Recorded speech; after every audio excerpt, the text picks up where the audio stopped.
បាទអរគុណច្រើនជាចូលដល់ការប្រកួតគូមេធាវីបន្តជាកម្ពុជាមករំបាត់ទម្ងន់60គីឡូក្រាមពេជ្រសម្បត្តិបាយជាមួយនឹងហ៊ីសាមបាទត្រឹមដើម្បីទៅទឹកស្កាត់ធ្វើខ្លួនបាទចូលកិច្ចចំកមកពីពេជ្រសម្បត្តិគាត់ជួយមកវិញទៀត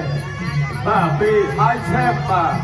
បើយើងអានឲ្យចង់ពេញបាទសំណួរសូសៀបាទបោះជង្គង់កាឡនដល់ពីសម្បត្តិគាត់មកវិញទៅហើយឆេបពេលស្កាត់ចូលពេញឆ្វេងមកពីពេជ្រសម្បត្តិឆ្វេងមកទៅប៉ុន្តែសងវិញចូលពេញទៅគ្នា two, three, four, five, six, seven, eight. ប្រកបតបាទមួយដៃនេះធ្វើឲ្យកន្លែងកោបង្គោលគីវរួមបាទវត្តមានរំលងពីសម្រាប់បាទបានអមថំជួយដល់ក្របីព្រៃបាទទៅប្រអភ័យមករៀលចូលពីដៃមួយមកពីហើយឆាំតស្លាប់ចូលទៅទៀតពីបង្គោលគីវហើយឆាំទៅធ្វើឯងបាទមិនដល់បណ្ដាទេតែចាំតស្លាប់ចូលគ្នាទៅមួយពីពេជ្រសម្បត្តិតស្លាប់ចូលពោលទៅវិញទៅហើយឆាំហើយស្វែងខាងស្រាប់តែស្រាប់ពីដៃ3ដៃ4ដៃអស់ពីសងវិញពីបង្គោលគីវជួយស្រាប់ទៅចាំពីក្របីព្រៃបាទចាំទៅធ្វើ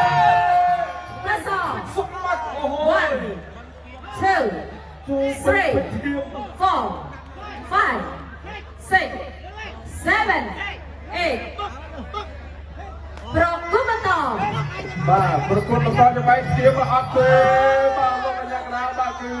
សម្រាប់ចិត្តបញ្ឈប់ការប្រកួតត្រឹមតែទឹកទី1អបអរសាទរជាជំនះដល់ក្របីព្រៃត